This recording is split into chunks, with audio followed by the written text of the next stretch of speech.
Bonsoir et bienvenue dans le 23h à la une de l'actualité. Le président de la République, Alassane Ouattara, a rendu visite ce jeudi aux familles victimes des pluies diluviennes. C'était à la cité Alabra et à la Riviera Palmeraie.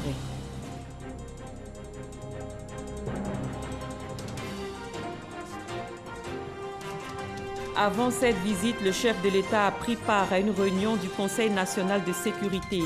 Des mesures immédiates ont été arrêtées face aux drames et dégâts matériels occasionnés par les intempéries. Nous en parlerons dans ce journal. Pour le compte de cette journée, l'Argentine a été battue par la Croatie par 3-0. C'est dans le cadre de la Coupe du monde de football 2018 en Russie. Nous vous donnerons le résumé de cette 8e journée. Merci de nous rejoindre pour cette demi-heure d'information. Le chef de l'État, le président Alassane Ouattara, a rendu visite aujourd'hui aux sinistrés de la Riviera Alabra et de la Riviera Palmeraie. Ces deux endroits de la Riviera, dans la commune de Cocody, ont été dans la nuit du 18 au 19 juin dernier les théâtres d'inondations après les importantes averses qui se sont abattues sur Abidjan et certaines villes de l'intérieur du pays. Viviane Aimé. Sensible au drame occasionné par les pluies diluviennes des 18 et 19 juin qui ont causé la mort de 20 personnes, dont 18 personnes à Abidjan et 2 à l'intérieur du pays, le président de la République, Alassane Ouattara, s'est rendu personnellement ce jeudi, tout d'abord au quartier Alabra à Cocody, pour exprimer sa solidarité et sa compassion aux familles durement frappées. À la Villa 70, complètement saccagée et où une mère de famille a perdu la vie entraîné violemment par les eaux de pluie, le président de la République a exprimé ses condoléances aux parents de la victime. Même témoignage de compassion du président de la République à la famille de la Villa 84, qui n'a pas été épargnée elle aussi par la violence des pluies, qui ont fait des dégâts importants, dont un pan entier de la clôture en ciment effondré. Après Alabra, le président de la République a tenu à aller voir personnellement les dégâts occasionnés par les pluies diluviennes sur la rue Ministre à la Riviera Palmeraie. La rue Ministre, une rue centrale de la Palmeraie, défigurée par les inondations répétées causées par les pluies. Cette voie d'accès principale devient, lors des pluies diluviennes, le lieu de passage d'un important flot de ruissellement qui inonde les maisons riveraines, entraînant d'énormes dégâts. Le président de la République a promis une solution pour soulager les nombreux riverains de cette rue. Je crois qu'il fallait être là pour voir la force de l'eau, la vigueur du vent et les dégâts qui ont été causés sont absolument donc indescriptibles. Et nous avons fait un Conseil national de sécurité ce matin et nous avons pris des décisions importantes. Je félicite la solidarité dont ont fait montre toutes les populations qui se sont donné la main, qui ont pu sauver des enfants, des handicapés. Le Premier ministre a pris des dispositions. Nous serons très fermes à l'endroit de ceux qui construisent sur les voies d'eau. Parce qu'effectivement, le fait que les constructions anarchiques se trouvent un peu partout, cela est une des causes principales. Des histoires de sachets plastiques qui bouchent les caniveaux, les ordures qui ne sont pas enlevées, etc. Il y a une série de mesures qui relèvent de nous. Et je voudrais donc en appeler aux uns aux autres et dire que nous devons être disciplinés, nous devons faire preuve de civisme, parce que vous savez, la vie humaine n'a pas de prix. On ne peut pas continuer de subir des situations de ce genre. Moi, je suis totalement offusqué et vraiment, je suis meurtri et je voudrais dire à tous nos concitoyens, de grâce, aidez-nous. Aidez-nous par discipline, par sévisme. Il est essentiel que nous soyons disciplinés et que nous puissions penser aux autres et nous dire que tous les actes que nous posons peuvent avoir des conséquences de ce genre. Et nous travaillons pour que nous ne soyons plus surpris par de telles situations. Et vraiment, mes condoléances attristées et toute ma compassion.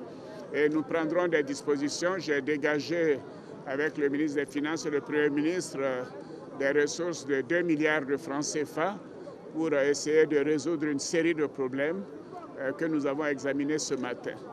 C'est avec une grande joie que les habitants de la Riviera Palmeraie ont accueilli la visite du président de la République Alassane Ouattara, tant sa présence ce jeudi à la Palmeraie était porteur d'espoir.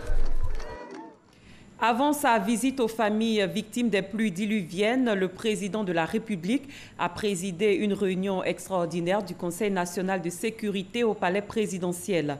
Une réunion consacrée aux événements tragiques survenus, je le rappelle, à la suite des pluies diluviennes enregistrées les 18 et 19 juin 2018 à Abidjan et dans plusieurs localités de l'intérieur du pays. Avant de commencer cette importante séance de travail, le chef de l'État a fait observer 1 minute de silence en la mémoire des victimes des inondations. Le Conseil national de sécurité a arrêté des mesures immédiates face aux drames et importants dégâts matériels occasionnés par les intempéries. Je vous propose d'écouter ces décisions lues par le ministre de l'Intérieur et de la Sécurité, Sidiki Diakité. Communiqué du Conseil national de sécurité.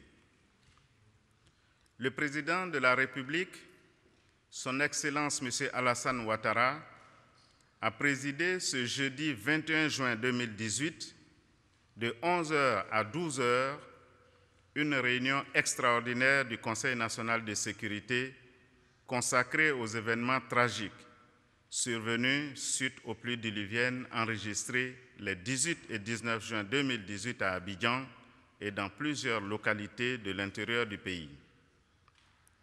Il ressort du point de situation fait au cours de cette réunion du Conseil national de sécurité que dans la nuit du 18 au 19 juin 2018, Abidjan et plusieurs localités ont enregistré des pluies d'une intensité exceptionnelle avec des pics de précipitations atteignant 200 mm par endroit, soit 5 fois le seuil d'alerte rouge.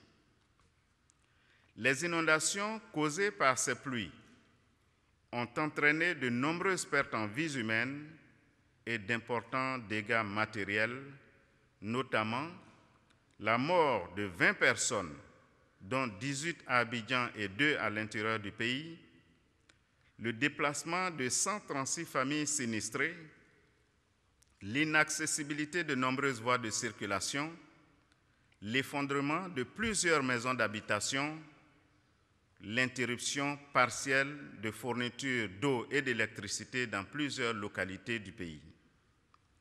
À l'issue de la réunion du Conseil national de sécurité, il a été décidé de mettre à disposition une enveloppe d'urgence de 2 milliards de francs CFA pour la réalisation des mesures ci-dessus. 1. La mise à disposition sous forme d'assistance financière de 1 million de francs CFA à chaque famille ayant enregistré des décès et la prise en charge des frais liés aux obsèques. 2.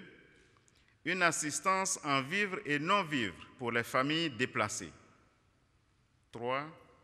Le prépositionnement 24 heures sur 24 de forces mixtes de défense et de sécurité dans chacun des quartiers et sites à risque pour la sécurisation des domiciles et l'assistance en tout genre.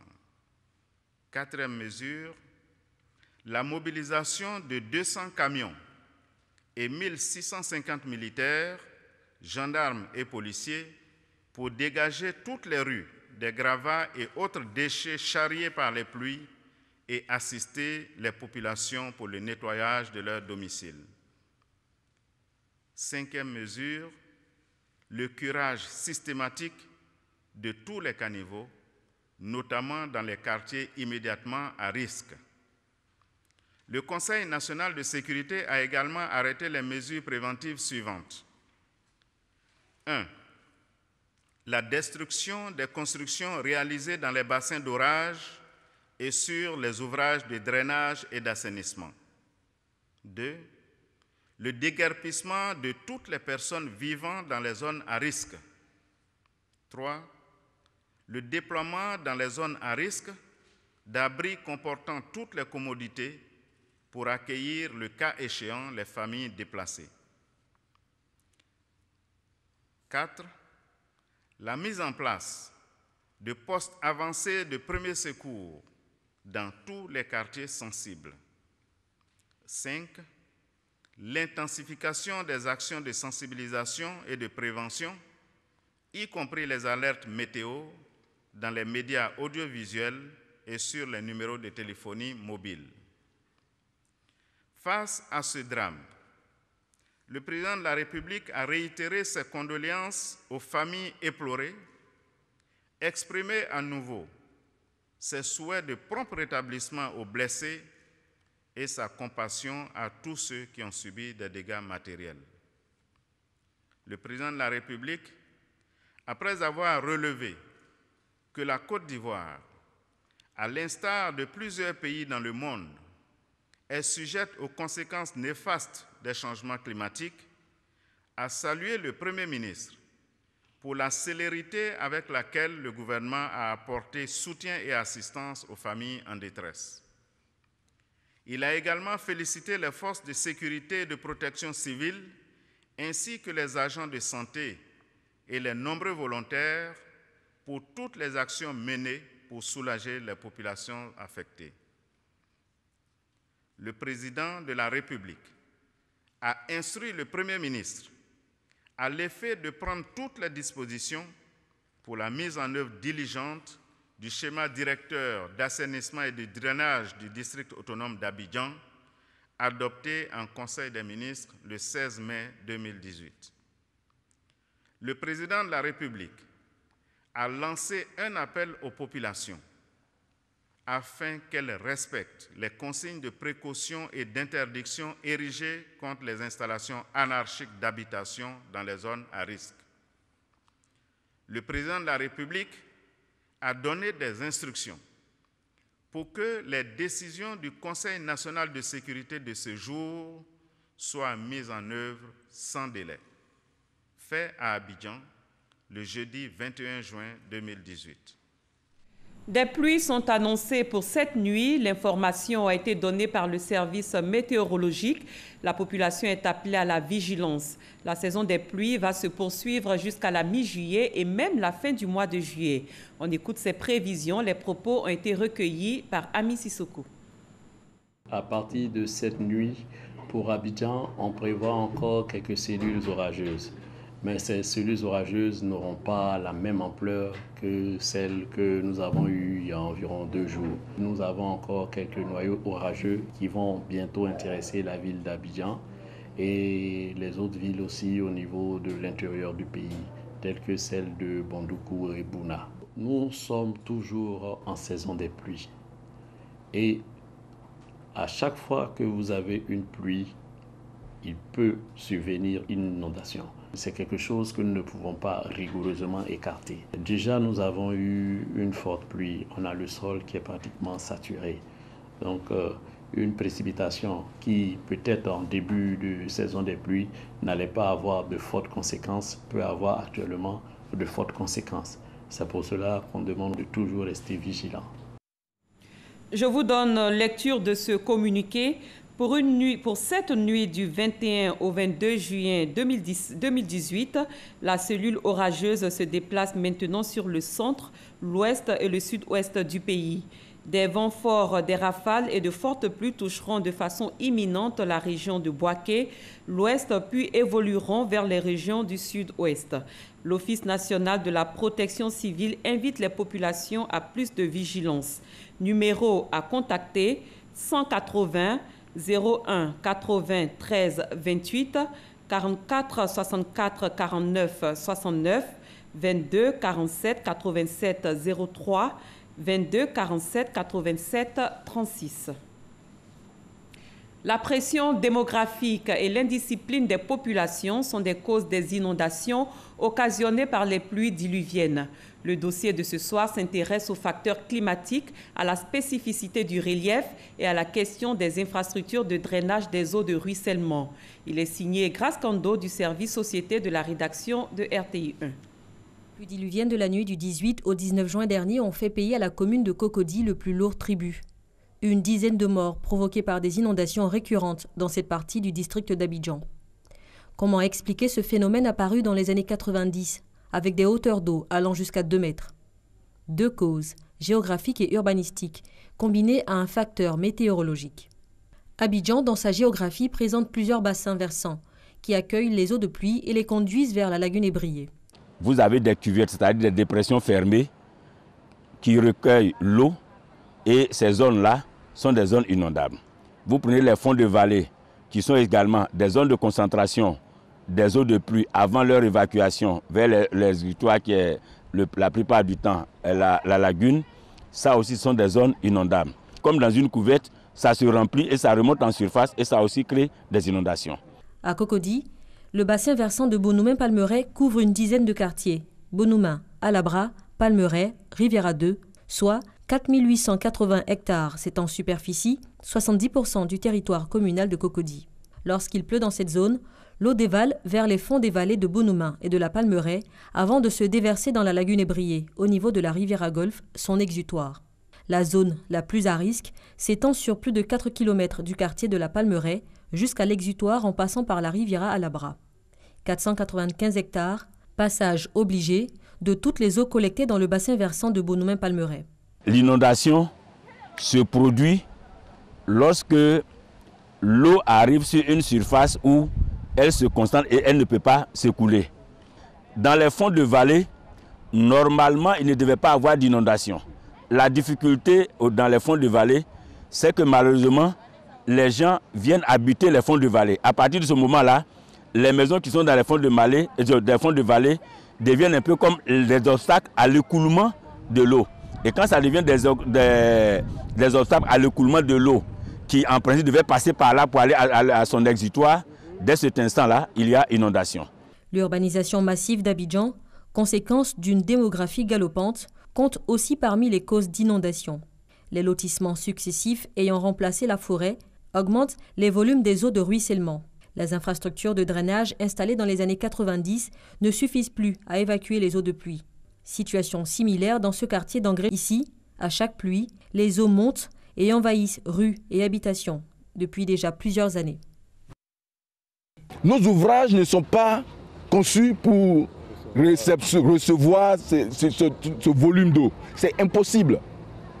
Malgré ce gros dallot de 4 mètres sur 3, on est inondé. Comment vous comprenez cela? C'est difficile. Collecteur de base devenu trop étroit pour les volumes d'eau de ruissellement, collecteurs secondaires, caniveaux et autres infrastructures de drainage mal utilisées par les populations, c'est un des facteurs les plus décisifs de ces inondations. Respecter les ouvrages de drainage, ne pas y jeter des ordures, la poubelle, malgré toutes les dispositions que le gouvernement prend pour faire face aux inondations, il y a certaines pratiques, certaines attitudes qui accroissent les difficultés. Notamment, il y a les occupations anarchiques des passages d'eau. Vous avez toutes les vallées qui permettent aux eaux de ruissellement de s'écouler vers la lagune, qui sont de manière illicite occupées par les populations. On a des sites de barrage, d'écrêtement, par exemple comme celui de Bonoumin, qui sont occupés aussi par des riverains. Pour limiter les risques d'inondation, l'ONAD, l'Office national de l'assainissement et du drainage, a prévu un schéma directeur de renforcement des infrastructures de drainage. Actuellement, le grand défi, c'est le problème de la rue Ministre à la Palmeraie. Et là, nous sommes en train de prendre des dispositions pour pouvoir résoudre ce problème. C'est un investissement de près de 30 milliards que le gouvernement a engagé. Dernier facteur de risque des inondations, la météo. La Sodexam annonce cette année de fortes pluies, des niveaux de précipitations exceptionnels, plus importants que les années précédentes. Les populations sont invitées à plus de responsabilités et à prendre toutes les dispositions pour éviter d'éventuels drames. Des géographes de l'université Félix Houphouët-Boigny préconisent dans une étude réalisée en 2015 le curage régulier de tous les collecteurs, l'agrandissement des ouvrages existants et la construction de nouveaux collecteurs. C'est un dossier réalisé par Grace Kando, Franck Wadio et Christelle Menon du service Société de la rédaction de RTI 1. La désolation causée par les pluies diluviennes a suscité un vent de solidarité. Plusieurs personnes se sont portées volontaires pour aider les victimes des récentes averses. Elles ont apporté un soutien et du réconfort aux familles sinistrées en les aidant notamment à sécuriser leurs effets et assainir leur cadre de vie. Le témoignage d'Abou Sanougou. Riviera 3, cité à la bras réconciliation dans la commune de Cocody. Les dégâts causés par les pluies sont bien visibles. Nous sommes dans une vallée, nous sommes en aval. La cause doit se trouver en amont. Donc ce que nous demandons, c'est que vraiment on fasse une étude sérieuse de la cause de ces inondations. Tout ce que nous avons pu construire est parti avec l'eau. Vous voyez que vraiment c'est désolant. Si ces pluies diluviennes ont occasionné des dégâts humains et matériels, elles ont déclenché un vaste élan de solidarité. Des bénévoles sont venus spontanément apporter de l'aide. Les uns sautent à la main déblaient les routes. Les autres soulèvent les affaires non emportées par les eaux. Ces hommes et femmes sont venus offrir leur soutien et leur réconfort aux familles touchées par les pluies. Hier, on s'est organisé, on a décidé que les gens viennent ici pour aider à aider nos parents à nettoyer leur maison et à voir qu'est-ce qu'on peut faire d'autre après cela. Nous avons encore besoin d'hommes, nous avons encore besoin de bénévoles pour venir soutenir nos parents. Nous ramassons, nous nettoyons, nous aidons les familles à débarrasser et nous les soulageons également en parlant avec eux. 500 élèves stagiaires de l'École nationale de police ont été déployés pour porter secours et assistance, mais également pour sécuriser le quartier. Je vous donne à présent lecture de ce communiqué du ministère de la Culture et de la Francophonie. En raison de la catastrophe qui frappe notre pays suite aux pluies diluviennes de la nuit du lundi 18 au mardi 20 juin 2018, les activités prévues par le ministère de la Culture et de la Francophonie dans le cadre de la célébration de la fête de la musique 2018 sont annulées dans le district d'Abidjan. Le ministère de la Culture et de la Francophonie présente ses sincères regrets à ses invités et à ses partenaires. Pour le ministre et par délégation, le directeur de cabinet, signé Fosseni Dambélé. Du côté de la commune d'Atekoubé, des mesures sont prises pour prévenir la pluie annoncée. À Mosikro, zone à risque, une opération de surveillance et de destruction d'habitations identifiées comme étant dangereuses est menée. Les populations sont également invitées à quitter les lieux pour éviter le pire. Walter Amadou Ouattara. Cette nuit, la météo annonce de fortes pluies sur la ville d'Abidjan. Les zones à risque identifiées dans la commune d'Atekoubé font l'objet d'attention particulière. Une équipe des services techniques de la mairie procède à la destruction des maisons situées sur les flancs de collines. Elle continue également la sensibilisation et invite les populations à quitter les lieux. On a l'obligation de les faire partir puisque c'est nécessaire. Pour ne pas vraiment, quand on trouve encore des morts, le mieux c'est de les faire partir. Les habitantes d'une douzaine de maisons situées dans une zone à risque hésitent encore à partir. Et pourtant, elles mesurent pleinement le danger. Depuis qu'ils ont dit ça, depuis hier, je ne dors pas. Je me suis levé même à 5 heures, j'ai commencé à prier. Je prie seulement. Moi-même, je pense à ça. Quand je vois le vent là même, je ne suis pas tranquille. Nous, on ne sait pas où on dormit. On ne sait pas où on va aller. Des policiers, aidés dans leur mission de sécurisation par les militaires, veillent au grain. Mieux vaut prévenir que guérir. Pour rappel, dans la nuit du lundi au mardi dernier, Mosikro, dans la commune d'Atekoubé, avait enregistré 6 morts. Autre chose à présent, le vice-président de la République a regagné le pays ce soir. Il séjournait en France où il a eu des rencontres avec des partenaires au développement dans les secteurs de l'éducation et de la formation. Daniel Cablon-Duncan a aussi pris part au 2e Forum africain pour la transformation organisé par le Centre africain pour la transformation économique. Au menu de ce rendez-vous, la politique à mener pour créer la croissance et des emplois sur le continent. On écoute le vice-président ivoirien Daniel Cablon-Duncan.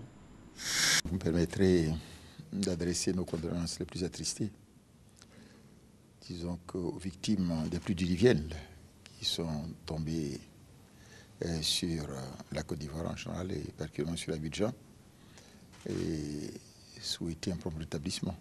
Disons qu'à ceux qui ont été blessés.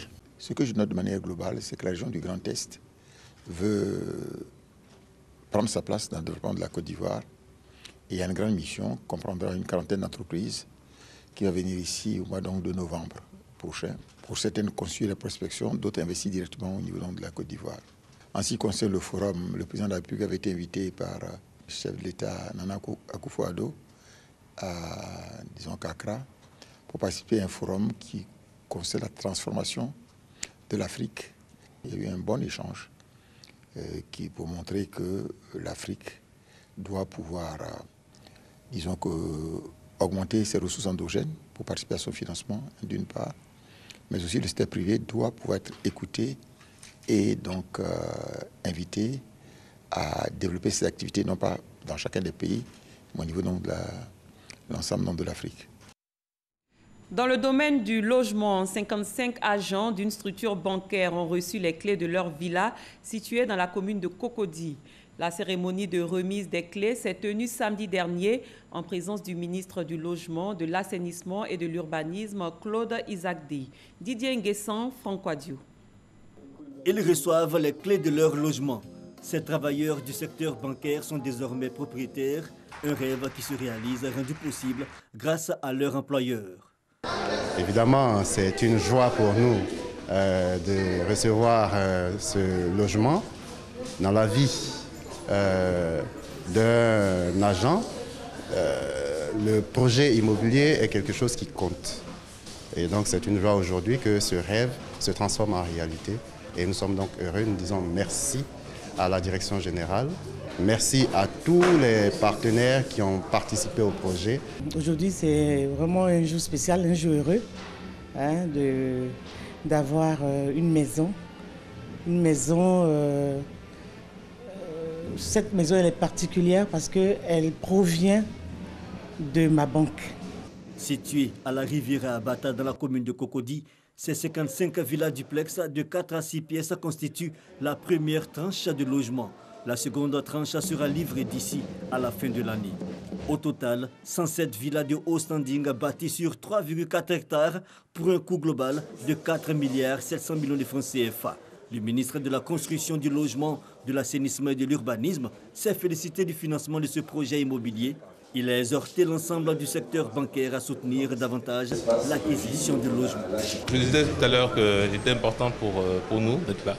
Le volume de financement s'accroît de plus en plus. Donc le message qu'on voulait lancer, c'est que les banques puissent financer de plus en plus de logements, bénéfice de la population ivoirienne. Aux acquéreurs, Isakdi a conseillé une bonne gestion du cadre de vie à travers une copropriété organisée en syndic.